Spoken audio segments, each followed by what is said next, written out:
pegang. Goyang ini, yang keras, pegang ini, fokuskan di situ. Nah, fokuskan gitu ya, pokoknya fokuskan aja di situ ya. Nah, kamu makin fokus di sini, ya, cincinnya di luar. Coba buka, nggak berhasil. Ya udah, jangan kasih ya. Saya ada hadiah.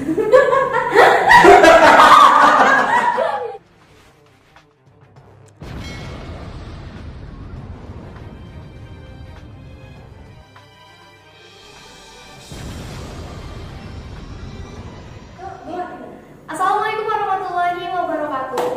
Oke, jadi pada kesempatan kali ini kita bakal sharing-sharing nih bersama Kak Iwan seputar hipnosis. Gimana nih Kak Iwan tentang hipnosisnya nih? Kakak udah berapa lama sih Kak belajar tentang hipnosis? Belajar hipnosis dari 2019. Udah dari 2019 ini Kak ya? Alhamdulillah sekarang sudah berapa ya? 3 tahun ya Pak? Iya, 3 tahun sebenarnya. 3 tahun dan lancar-lancar aja. Bagaimana metode hipnosis itu, terus lagi manfaatnya, tujuannya. Selain itu ada yang namanya stick hipnosis yang sering di YouTube saya itu stick hipnosis. Jadi stick hipnosis itu cuma permainan ini aja. Manfaat yang hipnosis sebenarnya itu hipnoterapi. Kita bisa terapi orang. Hipnoterapi ya Kak ya? Hipnoterapi, terus lagi untuk meningkatkan intelektualitas. Selain itu melatih fokus. Rata-rata orang yang bisa dihipnotis itu orang yang mempunyai intelijensi yang tinggi. Kalau misalkan ada orang, Pak, saya nggak bisa dihipnotis, sebenarnya orang itu berarti nggak punya tingkat kefokusan, tidak punya kecerdasan. Yang bisa dihipnotis itu orang cerdas. Berarti yang bisa dihipnosis itu orang-orang yang cerdas. Ya, kadang-kadang orang bangga kan? Berarti yang nggak mau dihipnotis nggak cerdas. Nggak, bukan berarti orang nggak mau dihipnotis itu nggak cerdas, bukan.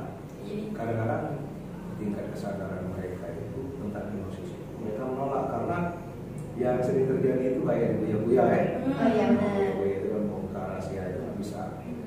Hipnosis tidak bisa bongkar rahasia. Namun di dalam ilmu psikologi hipnosis itu kita bisa baca body language secara misalnya kayak ini, tangannya seperti ini, kita udah tahu orangnya seperti apa, kakinya dilipat seperti ini, kayak ini, kita udah tahu mereka udah mulai berbohong. Kalau orang yang betul-betul mau hipnotis ya santai aja, berarti orang itu bisa relax. Misalkan contoh, kalau saya kan bukan ini penggiringan aja, kalian pikirkan angka dari 1 sampai 5, ya kan? Disimpan kalian dalam pikiran kalian, udah nyimpan kan? Sudah nyimpan angka pikiran. Benar?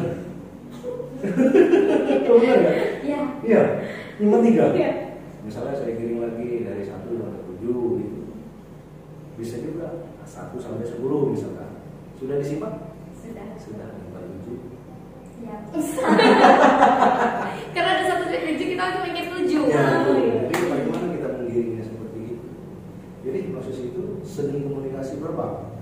Seni komunikasi verbal yang bisa menembus pikiran alam bawah sadar manusia. Jadi bawah sadar kalau ketemu, jadi teman-teman ya. Teman-teman. Ini banyak tinggalnya, tinggalnya banyak ya. Iya. Saya jadi grogi ya, kecil cantik. Oh iya Kak Iwan, Putri penasaran nih, kok bisa sih Kak Iwan tertarik untuk belajar hipnosis ini? Gimana awal mulai ceritanya Kak Iwan? Waktu saya kuliah S1 dulu, saya ngambil manajemen. Nah, jadi manajemen sumber daya manusia. Ternyata di dalam manajemen sumber daya manusia itu ada banyak pola pikir, terus lagi ada moral di situ, asik, jelas pasti ada fisiknya, ada orangnya gitu. Nah, di situ lagi kita kupas pola pikir itu ada berapa sih? Rupanya ada 2, pikiran alam sadar dan alam bawah sadar. Seperti sekarang pikiran sadar kita. Nah, gimana supaya nembus pikiran alam bawah sadar manusia? Ternyata alam bawah sadar itu lebih kaya sih, lebih besar. Misalkan kita disuruh ingat masa lalu, membayangkan sesuatu yang terjadi, itu semuanya alam bawah sadar. 88%, sisanya 12% alam sadar. Nah, itulah hipnosis. Tapi Lorenza baru tahu ternyata hipnosis itu ada sekolahnya Kak ya? Ada pelatihan-pelatihan. Jadi kita ikut kursus. Nah, kebetulan Dulu saya sudah pelajari itu dengan sendiri, otodidak. Otodidak, awalnya otodidak ya Pak ya? Ya, karena kita mau dapat lisensi, udah ikut kelas, udah mau kelas kita kan udah bisa kan, udah apa salahnya? Jadi Putri cari tahu dari kawan nih, Kak Iwan udah mulai keliling kota ya? Ya, alhamdulillah barusan pulang dari Sulawesi barusan. Iya. Jadi udah bisa. Miming-miming berita lubuk linggau pengen deh Kak belajar gimana sih tentang seputar hipnosis. Boleh deh Kakak peragain gimana tuh? Boleh ya, kalau mau boleh gini, kita cuman ini ngecek tingkat kefokusan kalian. Untuk awalnya ini ngecek tingkat kefokusannya. Nah, misalkan ini kan harus rela dulu, harus mau dulu. Kalau kayak ini kan nggak boleh ya, orangnya sudah berkaki gini, atau orang itu udah gini, terus lagi orang itu udah gini, itu bahasa tubuhnya dia menutupi, nggak mau melihat bukan. Jadi orang yang penghipnotis yang sudah mahir itu biasanya nggak bisa masak-masak. Jadi kita udah lihat body language-nya kan, body language-nya seperti apa, orang itu sudah pasti udah enak. Misalkan ada tuh kalian gini ya, cuma tutup mata kan, coba semuanya tutup mata. Oke. Relax ya. Jadi kita mau Pakai sopir nggak apa-apa ya? Nggak apa-apa. Nggak apa-apa. Sopirnya nggak ada pengaruh. Nggak ada. Nah, tutup matanya. Kakinya dilurusin aja. Oke. Jadi kan relax kan, enaknya seperti ini. Relax, ambil nafas, buang dari mulut.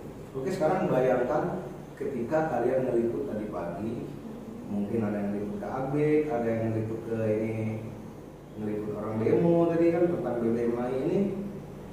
Nah, pikirkan itu satu persatu secara detail ketika berangkat dari rumah ke kantor, bahkan kalian itu pergi ke sana. Tiga-tiganya ya, pikirkan semua.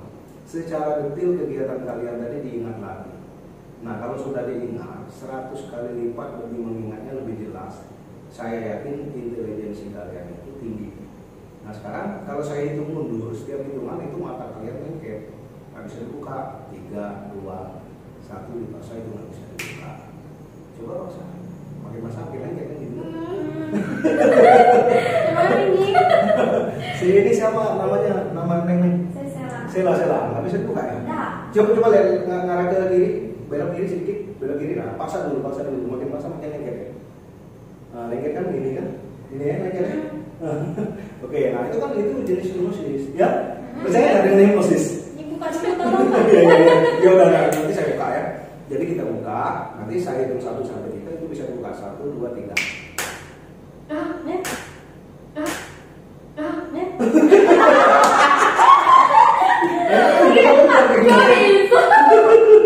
Itu udah dimaju lagi deh lagi. Oke, ini perang Enggak, ini maksud saya gimana rasanya tadi? Iya, jadi gini kan. Tanpa tertutup gitu. Nah, jadi itulah orang yang sudah mengingat masa lalu yang sudah terjadi itu, dia makin jelas, ingatannya makin tajam. Tidak, itu yang dimajuin dari kamu. Dia makin tajam, dia semakin tajam ingatannya itu sebenarnya. Disitulah kita bisa memainkan komunikasi verbal. Ternyata ya. Iya tadi tuh lagi nginget dari jalan ya? rumah, terus lengket tiba-tiba. Kok bisa lengket ya itu kacaman? Nah, jadi itulah sebenarnya ketika orang tingkat imajinasinya tinggi, dia mengingat, otomatis anak matanya naik ke atas. Kan kita kan ini, mata kita kan berontak ke depan. Ketika kalian mengingat itu, mata kalian ke atas. Iya. Iya kan? Nah, kita mengingat biasanya mata ke atas. Karena apa? Otak kiri kita mengingat sudah terjadi, otak kanan akan membayangkan sesuatu yang akan terjadi. Jadi di situ saya mainkan dengan kalimat verbal yang saya sampaikan tadi. Ingat, semakin 100 kali lipat. Ingat semua kan? Iya. Ingat semua, tapi matanya nggak bisa dibuka. Iya bisa. Itu yang terjadi. Real ini. Iya. Dia speechless. Nah, itu contoh. Nah, jadi kan lebih mudah kan? Praktek hipnosis itu mudah. Tapi misalkan nih kalau Putri mau praktek sela, tidak jadi buka aja. Bisa, sebenarnya bisa dibuka. Bisa ya? Bisa dengan sendirinya, Bisa dengan sendirinya. Dengan terbuka. Akhirnya tambah Apa udah usahain dari kejadian kemarin bisa? Iya bisa, kita turunin lagi ingatannya. Makanya kita ulang tadi ketika 1, 2, 3 nanti matanya bisa dibuka supaya dia bisa membuka. Jadi nggak usah takut kalau ketemu kakak kan. Kalau kakak mau di hipnotis nanti lupa hilang kesadaran. Enggak, tapi sadar kan? Iya sadar. Sadar. Nah, sadar itu tingkat kesadaran manusia itu sebenarnya normal-normal aja. Cuman bagaimana masuk ke pikiran alam bawah sadar tadi. Nah, disitulah yang harus kita praktekkan. Contoh gini, misalkan tangan kalian gini, semuanya ya, semuanya. Nah, begini ya, begini. Di sini bayangin ada lem. Nah, ke sini. Lem yang paling lengket lem apa? Altiko.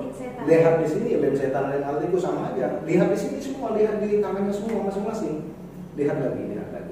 Nah ya, bayangin lem itu makin lama makin lengket 100 kali lebih lengket lagi. Bayangin saya gulung dengan jari-jarinya tadi, saya gulung dengan karet. Karet itu makin lama makin keras. Ya nggak, semakin digulung makin keras. Dan itu adanya ini nyata dalam pikiran kalian itu ajaibnya tangannya nggak bisa buka. Misalkan saya hitung mundur dari 3 sampai 1, tangan nggak bisa buka. 3, 2, 1. Paksa itu makin lengket. Nah gitu kan? Masa dulu. Masa kalau gitu. Kok bisa? Nah kalau seandainya saya pergi dalam kondisi kayak ini ya, sebenarnya nggak masalah. Itu akan normalin sendiri. Cuman biasanya pusing-pusing orang itu. Makanya kita biar nggak pusing, orang itu kita normalin 1, 2, 3 normal. Gitu.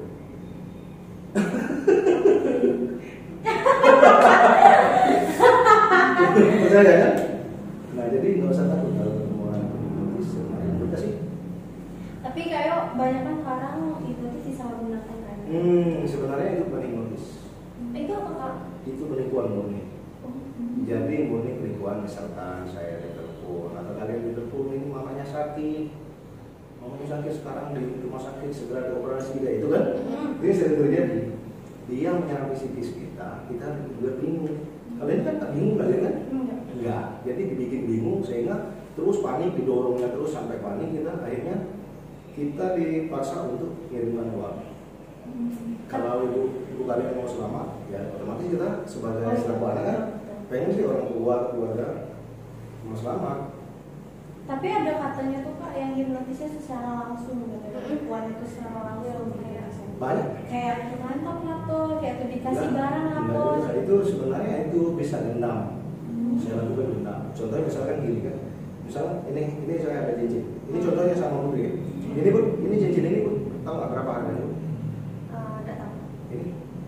Itu 6 jutaan. Nah 6 jutaan. Ini emas ini. Pegang. Yang ini, yang keras. Pegang ini, fokuskan di situ. Nah fokuskan gitu ya. Pokoknya fokuskan aja di situ ya. Nah fokuskan gitu ya. Pokoknya fokuskan aja di situ ya. Nah kamu makin fokus di sini ya. Makin fokuskan, bayangkan nanti itu cincinnya jadi 2. Percaya nggak jadi 2? Cincinnya jadi 2. Coba buka. Masih 1. Berarti nggak berhasil. Nggak berhasil. Ya udah. Nggak berhasil ya. Saya ada hadiah.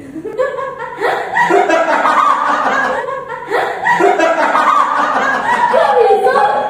Nah itu lah. Oh itu jadi kayak itu. Nah sebenarnya itu bukan hipnotis. Saya melakukan penipuan terhadap kamu. Oh jadi kok bisa kak? Trik tangan cepat ya itu ya. Nah, itu. Kamu ngerasa kan tanganmu? Karena kamu saya fokuskan di sini. Tangan kiri saya ambil jamnya. Kok bisa? Nah itu lah permainannya itu bukan hipnotis. Tapi permainan Seandainya berarti ketahuan ya? tadi, seandainya ketahuan. Ya kenapa ngambil jam ya nggak apa-apa. Saya cuma main-main. Oh. Nah orang itu biasanya seperti itu. Kok bisa? Nggak sadar ya? Enggak. Kok bisa? Kan jalan tanganku tadi. Ya makanya di situ saya selalu fokuskan. Karena saya yang dalam pikiran kamu tadi ini emas ini bisa jadi double ya. Seolah-olah saya bisa mainkan ini sulap kayak itu kan. Padahal nggak, saya ini sambil kamu urus ini saya ambil tangannya. Nah itu lagi jadi. Oh.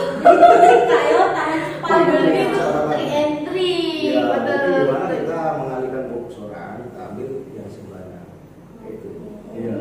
Oke guys, jadi jangan sampai ya. Ya makanya kita harus hati-hati dengan orang-orang. Ketemu orang baru juga harus hati-hati. Kalau ketemu orang baru ya harus hati-hati. Kalau misalkan dia ini ngasih ini ada jimat, ini ada titipan, nggak usah percaya. Jangan dipercaya. Jangan dipercaya. Itu tuh hipnotis tuh bisa kan kayak uang ini kan dia tidak ini tidak bisa, tapi dia nengok uang yang ini dia coba-coba dewek bisa nggak? Nah kalau sering belajar bisa Bisa deh dia. dilakukan. takutnya dia bikin mau itu lingkungan nggak benar jadi. Nah makanya di situ kita harus ada tahapan reinduksi, induksi, sugesti, eliminasi. Kalau sudah tahapan itu benar, insya Allah orang itu sudah sehat. Kenapa saya bikin itu pasti saya terminasi orang itu disuruh tidur biar dia bangun sehat segar. Makin tajam imajinasinya dia makin cerdas. Anak saya semuanya ada perubahan karena saya masuk sugesti emosi. Oh gitu? Terus kak? Sugesti terus kak? Sugesti terus? Positif. Makanya kita Gimana kak? Sugesti positif itu kak dilakukan? misalkan anak misalkan ini dia punya kemampuan apa? Kemampuan itu sebenarnya yang cerdas, lumayan anjing terus. Akhirnya motivasi dalam diri. Terus misalkan anak melakukan kesalahan, aduh anak pinter nggak boleh lagi seperti itu. Jangan anak salah itu dilihat di mana, goblok kamu. Banyak orang tua itu. Nah, kalau kita melakukan hal seperti itu, anak itu akan jadi goblok. Makanya kita belajar bagaimana berkomunikasi baik. Jadi anak nggak boleh dibully, nggak boleh dihujat. Nah nanti efeknya di masa yang akan datang, kalau orang sering dibully itu biasanya minder dia, rendah dirinya, nggak mau bergaul dengan orang-orang di sekitarnya, nggak akan terbuka. Terus anak juga nggak boleh dituntut tanggung jawab yang besar, sehingga dia akan berbohong biasanya.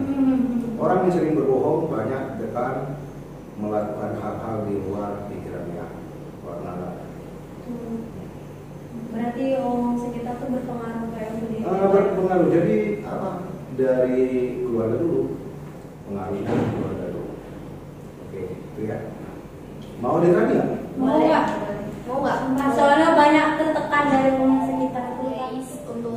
Untuk Kak Iwan, makasih untuk waktunya, untuk edukasi yang udah kakak kasih ke kita tuh sangat bermanfaat banget. Ilmu ya guys, ilmu banget untuk kita. Jadi buat yang nonton, jangan lupa untuk like, comment, and subscribe. Iwan Brimo.